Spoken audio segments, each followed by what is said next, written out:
औरतिया कहती है फोनवा पसैया जी से कि अरे हम फोनवा पर कितना बताही कि हम फोनवा पर कितना बताही हाय फोनवा पर कितना बताही बहे जब जब पुरवैया हो मन बिगड़े सैया बहे जब जब पुरवैया हो मन बिगड़े सैया हो आ जाए राजा जा जाए राजा जल्दी से हम फोनवा पर कितना बताई हम फोनवा के कोई से मनाई जब जब पुरवैया हो मन बिगड़े सैया बहे जब जब पुरवैया हो मन बिगड़े सैया हो रोटी बात के बुझल नहीं का हमारा बात के तोरा आई नहीं की खाए रोटी बात के बुझल नहीं का हमारा बात के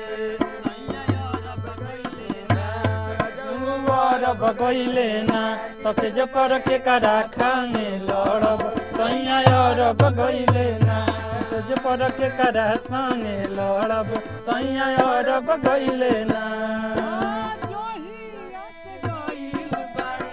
गोदी में खेला के जहिया से गइल बाने गोदी में खेला के लइका तोहरे के पापा कहता हमरा सैया जी के चाचा कहता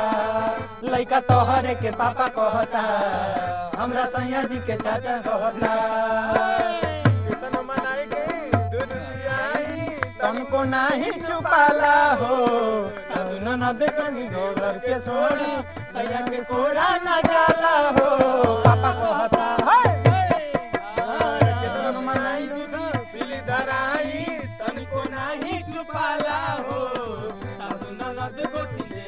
छोड़ा सैया के कोरा न जाला हो भीतरी लजा के गैला सिखा के लइका के बोला पापा कहता हमरा सैया जी के पापा कहता हमरा सैया जी के चाचा कहता लइका तोहरे के पापा कहता लइका टू वाला कौन हमरा के गड़बा के तू बोला ना का पैबो ए राजऊ रे बाकी ना आइबो ए राजऊ रे बाकी ना आइबो आई नहीं थी खाए रोटी भात के बुझल नहीं खा हमारा बात रोटी बात के बुझत नहीं खा